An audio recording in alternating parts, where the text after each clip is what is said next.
நானும் முதலமைச்சர் விஜய் அவர்களும் கிட்டத்தட்ட அரை மணி நேரம் நாங்கள் பேசணும். 2 பேர் மட்டும் தான் பேசணும். 60 ஆண்டுகளுக்கு பிறகு ஒரு தமிழ்நாட்டுக்கு ஒரு மாற்றம் வந்து இருக்கிறது. அதற்கு உங்களுக்கு நான் வாழ்த்து சொல்கின்றேன் என்று சொன்னேன். 2016 மாற்றம் முன்னேற்றம் அன்புமணி என்ற முயற்சி நாங்கள் எடுத்தேன். ஒரு மாற்றாக வர வேண்டும் என்று. அப்பொழுது இந்த பக்கம் ஜெயலலிதா அம்மையார் இருந்தாங்க, இந்த பக்கம் கலைஞர் அவர்கள் இருந்தாங்க. அதனால் பிரச்சாரம் வெற்றி பெற்றது, எங்களால் வெற்றி பெற முடியல. நீங்க இன்னைக்கு பிரச்சாரமும் வெற்றி பெற்றிருக்கு, நீங்களும் வெற்றி பெற்றிருக்கிறீங்க.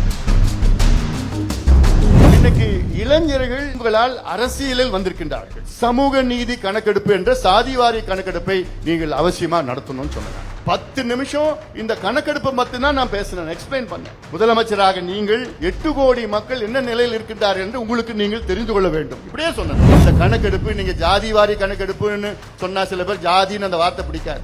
சமூக நீதி கணக்கெடுப்புன்னு நீங்க அறிவிங்க. அப்புறம் சொன்னார், சார் இது எங்களுடைய தேர்தல் அறிக்கையில நாங்க வச்சிருக்கிறோம், உறுதியா நாங்களும் செய்வோம். Periyar Maniammai Institute of Science and Technology, Tanjavur. B.Tech Biotechnology with specialization in computer science and biology. Summer வந்தாச்சு.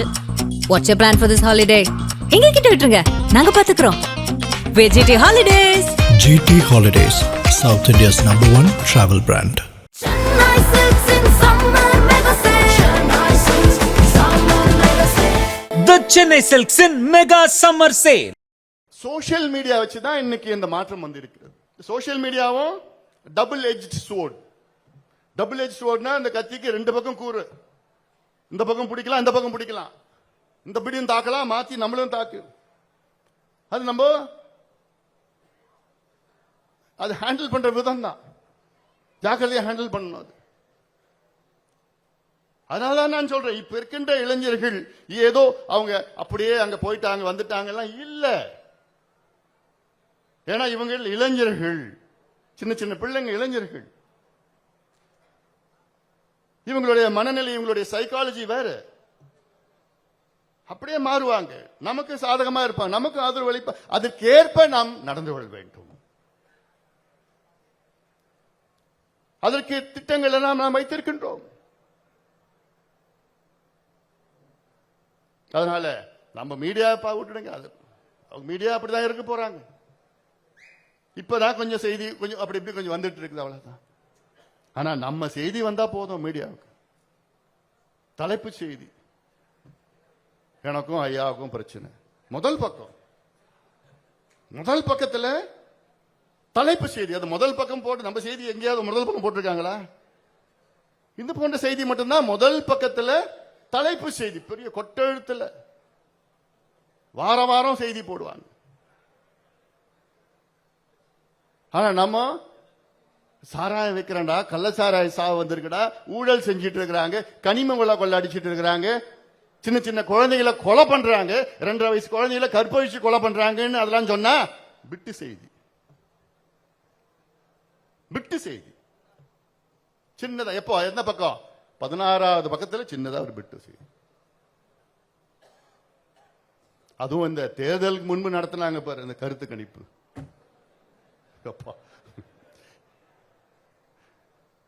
ஒப்பீனியன் போல், அதுக்கப்புறம் எக்ஸிட் போல்.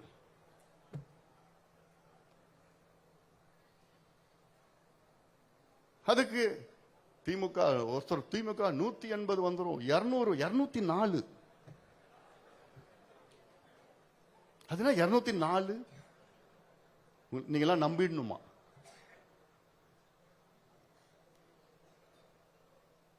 அப்போ காசு கொடுத்தா என்ன வேணா பண்ணுவாங்களா? அப்போ உங்களுக்குன்னு உணர்வு இல்லையா? உங்களுக்கெல்லாம் கடமை இல்லையா? உங்களுடைய கடமை என்ன? ஒரு அரசாங்கம் என்னென்ன தவறுகள் செய்கின்றார்களோ அதை மக்களிடம் எடுத்து சொல்வதுதான் உங்களுடைய கடமை. அதனால உங்களுக்கு மரியாதை மக்கள் கொடுக்கின்றார்கள். அரசாங்கம் மட்டுமல்ல, என்ன நடக்கிறதோ அது உலகத்திற்கு எடுத்து செல்ல வேண்டும், நேர்மையான முறையில் எடுத்து செல்ல வேண்டும். அது ஒப்பீனியன் போல்ல 150 160 திமுக கொடுத்துட்டாங்க. எக்ஸிட் போல்ல அதுக்கு வேற மாதிரி வந்துச்சுன்னா இவங்க மேல தப்பா எடுத்துப்பாங்க. அதுக்கு 150 போட்டவங்க 130 எக்ஸிட் போல். இப்படியெல்லாம் கேலி கூத்தாக்கி ஊடகத்துறையை இன்னைக்கு சில ஊடகங்கள் ஏன் பல ஊடகங்கள் சொல்லலாம். சில ஊடகங்கள் மட்டும்தான் நடுநிலையா நேர்மையா எது வந்தாலும் நான் இப்படிதான் இருப்போம். அதுவும் சில ஊடகவியலாளர்கள்லாம் ஜேர்னலிஸ்ட்லாம் மிக நேர்மையான முறையில் இன்னைக்கு இருக்கிறாங்க. எனக்கு அது கூட இல்லை. ஒரு மூத்த ஒரு பத்திரிகையாளர் எனக்கு ரொம்ப ரொம்ப வேண்டியவர். அவர் டிவியில பேட்டி கொடுக்கிறார். அவர் சொல்றாரு, ஏன் ஆன்டி இன்கம்பன்சின்னு எதுவுமே இல்ல, திமுக மேல ஆன்டி இன்கம்பன்சியே இல்லையா.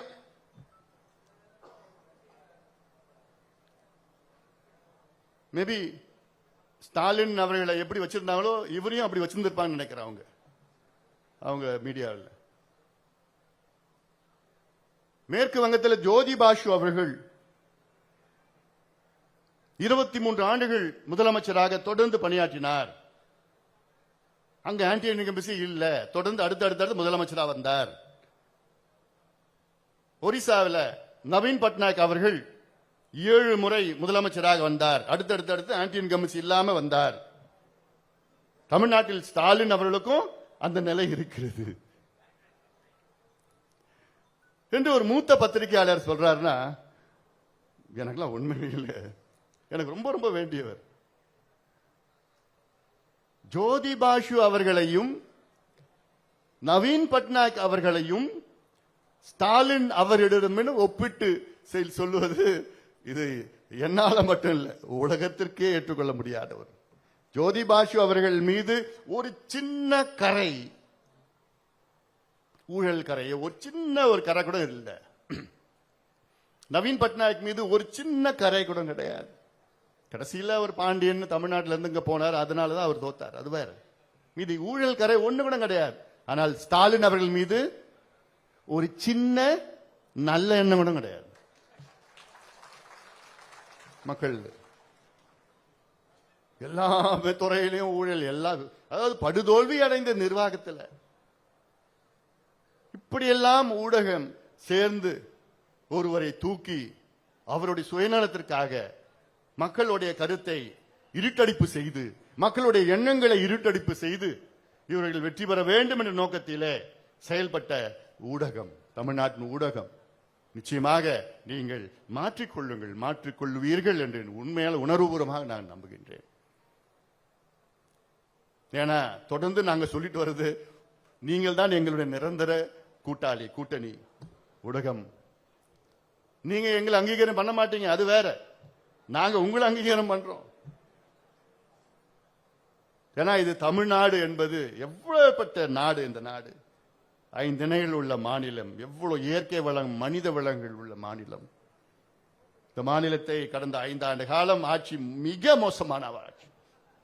இதை மாற்ற வேண்டும் என்ற எண்ணம் முதலமைச்சர் விஜய் அவர்கள் கடந்த வாரம் என் வீட்டுக்கு வரைய தந்து ஒரு மரியாதை நிமித்தமாக என்னை சந்தித்தார். இது உண்மையிலே நான் வரவேற்கின்றேன். இது போன்ற இதுக்கு முன்பு நடந்தது கிடையாது. முன்னாள் முதலமைச்சர் ஸ்டாலின் அவர்களை சந்தித்தார், அண்ணன் வைகோ அவர்களை சந்தித்தார், பிறகு என்னை சந்தித்தார், பிறகு சீமானவர், மற்ற தலைவர்கள் எல்லாம் சந்தித்தார். அவரை அன்போடு நான் வரவேற்று பிறகு நானும் முதலமைச்சர் விஜய் அவர்களும் கிட்டத்தட்ட 1/2 மணி நேரம் நாங்க பேசணும். 2 பேர் மட்டும்தான் பேசணும். அப்போ நான் சொன்னேன், உங்களுக்கு என்னுடைய மனமார்ந்த வாழ்த்துக்களை நான் இந்த நேரத்தில் தெரிவிக்கணும். நீங்க வெற்றி பெற்றதற்கு ஒரு பக்கம், 60 ஆண்டுகளுக்கு பிறகு ஒரு தமிழ்நாட்டுக்கு ஒரு மாற்றம் வந்து இருக்கிறது. அதற்கு உங்களுக்கு நான் வாழ்த்து சொல்கின்றேன் என்று சொன்னேன். நான் இந்த முயற்சி நாங்கள் 10 ஆண்டுகளுக்கு முன்பு நாங்கள் எடுத்தோம் என்று அதுவும் சொன்னேன். 2016 மாற்றம், முன்னேற்றம், அன்புமணி என்ற முயற்சி நாங்கள் எடுத்தேன், ஒரு மாற்றாக வர வேண்டும் என்று. அப்பொழுது இந்த பக்கம் ஜெயலலிதா அம்மையார் இருந்தாங்க, இந்த பக்கம் கலைஞர் அவர்கள் இருந்தாங்க. அதனால் பிரச்சாரம் வெற்றி பெற்றது, எங்களால் வெற்றி பெற முடியல. நீங்க இன்னைக்கு பிரச்சாரமும் வெற்றி பெற்றிருக்கு, நீங்களும் வெற்றி பெற்றிருக்கிறீர்கள். வாழ்த்துக்கள் சொன்னேன். அடுத்தது சொன்ன 2வது வாழ்த்து எதுக்குன்னா, இன்னைக்கு இளைஞர்கள் உங்களால் அரசியலில் வந்திருக்கின்றார்கள், அதுக்கும் நான் வாழ்த்து சொன்னேன். ஏன்னா இது இளைஞர்கள் அரசியல் வர வேண்டும், இது அவசியமானது. நான் சொன்னேன், if you want if you elect a good leader you will get a good governance. இதை நான் சொன்னேன். நான் கடந்த 5 ஆண்டு காலம் ஒரு மோசமான ஒரு ஆட்சியை தேர்வு செய்தார்கள். ஆனால் மோசமான ஆட்சி கிடைத்தது அவர்களுக்கு. அதனால அவரிடம் இதை தெளிவுபடுத்தணும்னு ஒரு மகிழ்ச்சியா இருந்தார். சந்தோஷம், தேங்க்யூ சார், தேங்க்யூ சார். அதன் பிறகு நான் சொன்னேன், தமிழ்நாடு என்பது மிக ஒரு முன்னேறிய ஒரு மாநிலம். இதுல எவ்வளவு தமிழ்நாட்டுக்கு செய்யலாம். நீங்க எல்லாமே நிதி தேவைப்படாது. எல்லாத்துக்கும் பாலிசி டிசிஷன்ஸ் வச்சுக்கிட்டு நீங்க பாதி 50 விழுக்காடு பிரச்சனைகளை நீங்கள் பாலிசி சேஞ்சஸ் பண்ணாலே போதும், மாற்றங்கள் கொண்டு வரலாம் அப்படின்னு சொன்னேன் நான். அடுத்தது நான் சொன்னது, இன்னைக்கு தமிழ்நாட்டில் உள்ள மைய பிரச்சனைகள், தமிழ்நாட்டில் உள்ள மக்கள் என்ன நிலையில் இருக்கின்றார்கள் என்று நீங்கள் தெரிந்து கொள்ள வேண்டும். அதற்கு நீங்கள் சமூக நீதி கணக்கெடுப்பு என்ற சாதிவாரி கணக்கெடுப்பை நீங்கள் அவசியமா நடத்தணும்னு சொன்னேன் நான். இத பத்தி நான் கிட்டத்தட்ட 10 நிமிஷம் நான் பேச, அரை மணி நேரத்துல 10 நிமிஷம் இந்த கணக்கெடுப்பை பத்தி தான் நான் பேசினேன், எக்ஸ்பிளைன் பண்ணேன். என்னன்னு சொன்னேன், இப்ப நீங்க தமிழ்நாட்டில் 8 கோடி மக்கள் இருக்கின்றார்கள், 2 கோடியே 15 லட்சம் குடும்பங்கள் இருக்கிறது. முதலமைச்சராக நீங்கள் 8 கோடி மக்கள் என்ன நிலையில் இருக்கின்றார்கள் என்று உங்களுக்கு நீங்கள் தெரிந்து கொள்ள வேண்டும். இப்படியே சொன்னேன் நான். அதில் நீங்கள் ஒரு கணக்கெடுப்பு நடத்துங்கள். 1 மாசம் 2 மாசம் ஆகும். 1 மாதத்திலே முடித்துக் கொள்ளலாம், 2 மாதத்தில், அதிகபட்சம் 2 மாதத்திலே முடித்துக் கொள்ளலாம். நிதி இருக்குது, அரசு அதிகாரிகள் இருக்கின்றார்கள், எல்லாமே இருக்கு. ஒரு பாலிசி டிசிஷன் இது. அதுல நீங்க ஒவ்வொரு வீட்டுக்கும் போயிட்டு நீங்க எத்தனை பேர் வீட்டில் இருக்கிறீங்க, நீங்க என்ன மதத்தை சார்ந்தவர்கள், என்ன ஜாதியை சார்ந்தவர்கள், என்ன உட்பிரிவை சார்ந்தவர்கள், அதுல எத்தனை ஆண்கள் பெண்கள், எத்தனை பேர் படிச்சிருக்கிறாங்க, எத்தனை டாக்டர், என்ஜினியர், அட்வொகேட்ஸ், எத்தனை பேர் அரசு வேலையில் இருக்காங்க, எத்தனை பேர் தனியார் வேலையில் இருக்கிறாங்க, எத்தனை குழந்தைகள் பள்ளிக்கூடத்தில் போயிட்டு இருக்காங்க, எந்த பள்ளிக்கூடம், அரசு பள்ளிக்கூடமா தனியார் பள்ளிக்கூடமா, வீடு எவ்வளவு பெருசு, கல்லு வீடா, ஓட்டு வீடா, குடிசை வீடா, என்ன வீடு, எவ்வளவு பெரிய வீடு, எவ்வளவு பாத்ரூம், எத்தனை பாத்ரூம் இருக்கு, பாத்ரூம்ல தண்ணி வருதா, ரன்னிங் வாட்டர் இருக்கா, கிணறு இருக்குதா, போர் இருக்குதா, இது எல்லாம் நீங்கள் இப்படியே சொன்னேன். நான் இப்படி சொல்ற மாதிரி சொன்னேன்.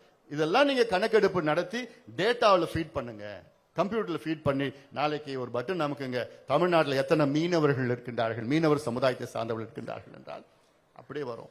அதில் எத்தனை பேர் சொந்தமா வீடு இருக்கு, அது வரும். எத்தனை பேர் வேலையில் இல்ல, எத்தனை பேர் படிச்சிருக்கிறாங்க, எத்தனை பேர் தொழில் இல்ல, இது எல்லாமே டேட்டா வரும். அந்த டேட்டா வச்சுக்கிட்டு நீங்கள் மீனவர் சமுதாயத்திற்கு நீங்கள் இடஒதுக்கீடோ, நலத்திட்டங்களோ, அரசு திட்டங்களோ, கடனோ, படிக்க வைக்கிறதுக்கு கடனோ, வேலைக்கு கடனோ, போட்டு வாங்கி கொடுக்கலாம், வேற தொழில் செய்யறதுக்கு கொடுக்கலாம். இதெல்லாம் செய்வதற்கு உங்களுக்கு டேட்டா வேண்டும். இப்ப இருக்கிற டேட்டா 1931 எடுத்த டேட்டா. இப்ப நீங்க மாடர்ன் டேட்டா, இந்த டேட்டா நீங்க வச்சிருக்கீங்கன்னா அடுத்த 50 ஆண்டு காலத்திற்கு இந்த டேட்டாவை நம்ம பயன்படுத்தலாம். அதற்காகத்தான் இந்த கணக்கெடுப்பு. நீங்க ஜாதிவாரி கணக்கெடுப்புன்னு சொன்னா சில பேர் ஜாதின்னு அந்த வார்த்தை பிடிக்காது. சமூக நீதி கணக்கெடுப்புன்னு நீங்க அறிவிங்க.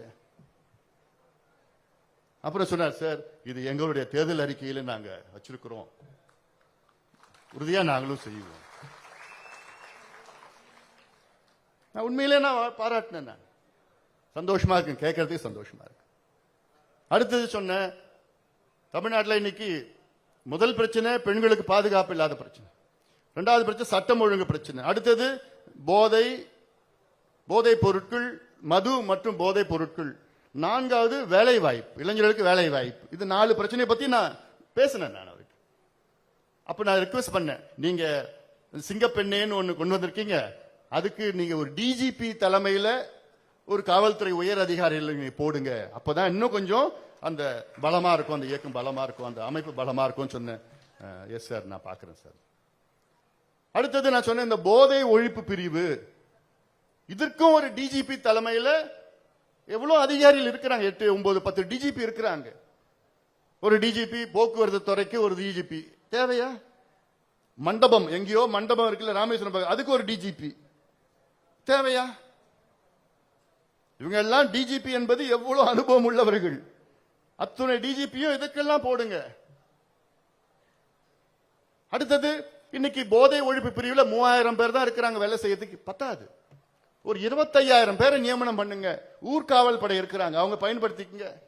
ஆர்மியில ரிட்டையர் ஆயிருக்காங்க, 42 44 வயசு ரிட்டையர் ஆயிருக்கு, அவங்களுக்கு பயன்படுத்துங்க. ஒரு கன்சாலிடேட்டட் பே கொடுங்க. கன்சாலிடேட்னா என்ன, ஒரு 10,000 ரூபாய் கொடுங்க. இன்னைக்கு கிடைக்கிறது 2,600 ரூபாய் கிடைக்குது. 2,600 ரூபாய் வச்சு குடும்பம் நடத்த முடியுமா? கொடுங்க. அவங்க உயிரை கொடுத்து வேலை செய்வாங்க. ஒரு டோல் ஃப்ரீ நம்பர் ஒன்னு கொடுங்க. இந்த நம்பருக்கு போன் பண்ணா, இதுல நீங்க யார் வேணா கம்ப்ளைண்ட் பண்ணா உங்களுக்கு நாங்க பரிசு கொடுப்போம், உங்க பேரை சொல்ல மாட்டோம்னு அப்படி சொல்லுங்க. இதெல்லாம் சொன்னேன் நான், முதலமைச்சர் சொன்னேன் நான். இன்னொன்னு சொன்னேன், எஸ்பி கூட்டத்தை கூட்டுங்க. இன்னும் ஒரு வாரம் 10 நாள் எஸ்பி கூட்டத்தை கூட்டி அதுல சொல்லுங்க, இன்னும் உங்களுக்கு ஒரு வாரம் 10 நாள் டைம் கொடுக்குறேன். 10 நாளுக்கு பிறகு உங்க எல்லையில, எஸ்பி இருக்கிற எல்லையில யாராவது கஞ்சா வித்தாங்கன்னா உங்களை நான் சஸ்பெண்ட் பண்ணுவேன்.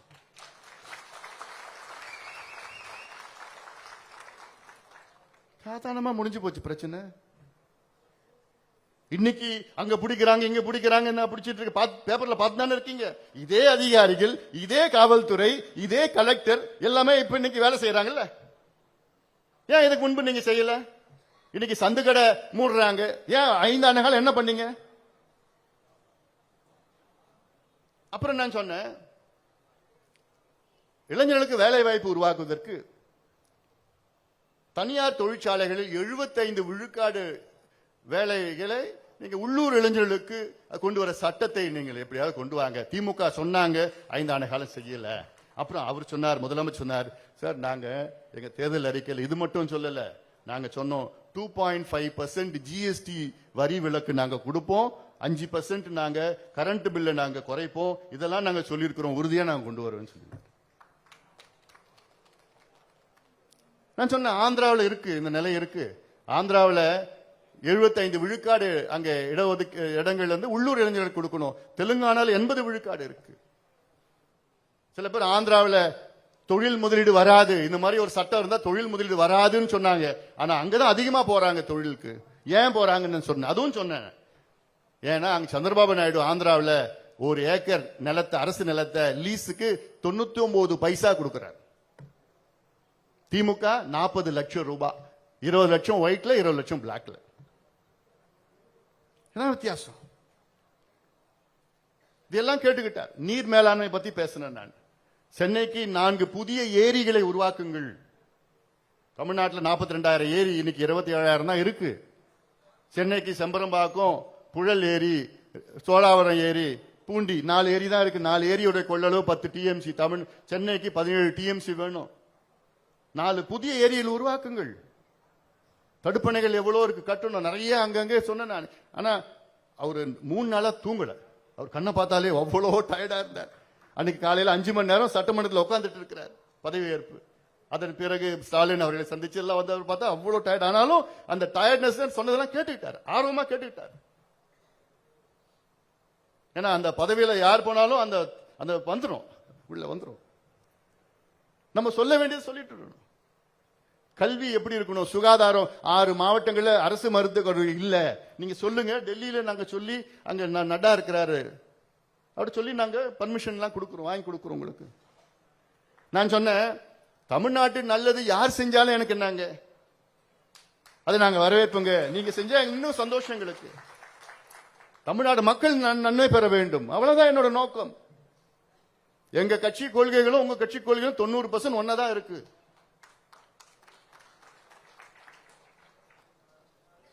அதனால இது ஒரு ஆக்கப்பூர்வமான ஒரு கட்சியாக இன்னைக்கு பாட்டாளி இப்ப மட்டும் இல்ல, கடந்த காலத்திலே இருந்தோம், இனியும் நம்ம இருப்போம். பெனிஃபிட் ஆக வேண்டியது தமிழ்நாட்டு மக்கள், அவ்வளவுதான். Beneficiaries will be the Tamil மக்கள், பீப்பிள் ஆஃப் தமிழ்நாடு. அதுதான் கட்சியினுடைய நோக்கம், நம் இயக்கத்தினுடைய நோக்கம் அதுதான்.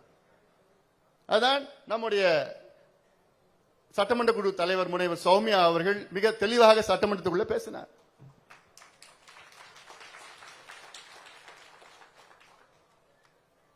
ஆனா உண்மையிலே இது ஏதோ என்னுடைய மனைவின்னு அப்படின்னு நான் அந்த சொல்லல. உண்மையிலே நம்ம இன்னைக்கு நம்ம கட்சிக்கு மிகப்பெரிய அளவில் பெருமை சேர்த்துக் கொண்டிருப்பது முனைவர் சௌமியா அவர்கள்.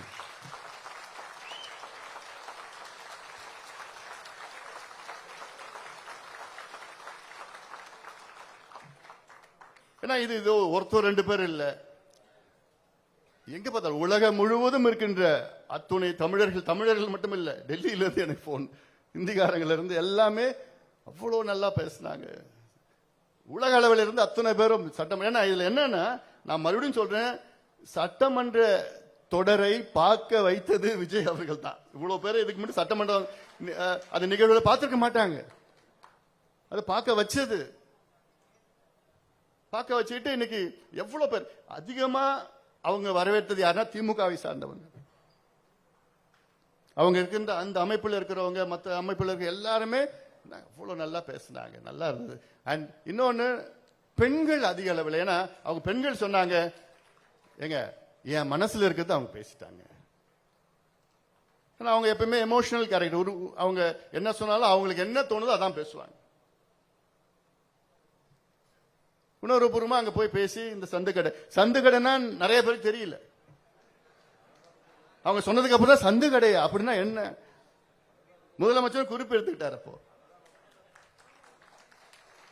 நம்ம தொண்டை தண்ணி வத்தி கத்திட்டு இருக்கிறோம், சந்துக்கடை மூடுங்க, சந்துக்கடை மூடுங்க, சந்துக்கடை மூடுங்க. ஒரே நாள்ல போய் உலகத்துக்கே சந்துக்கடைனா என்னன்னு சொல்லிட்டு வந்துட்டாங்க.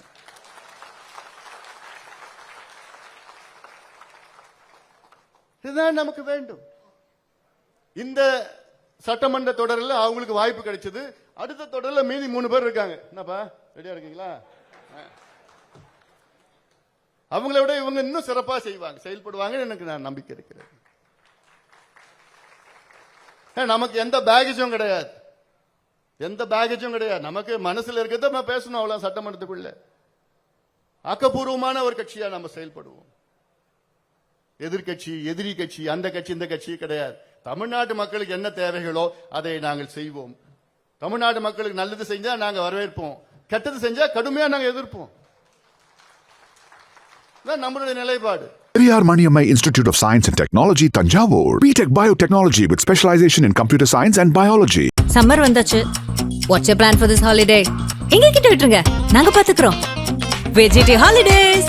GT Holidays, South India's #1 travel brand. Chennai Silks in summer mega sale. Chennai Silks summer mega sale. The Chennai Silks in Mega Summer Sale.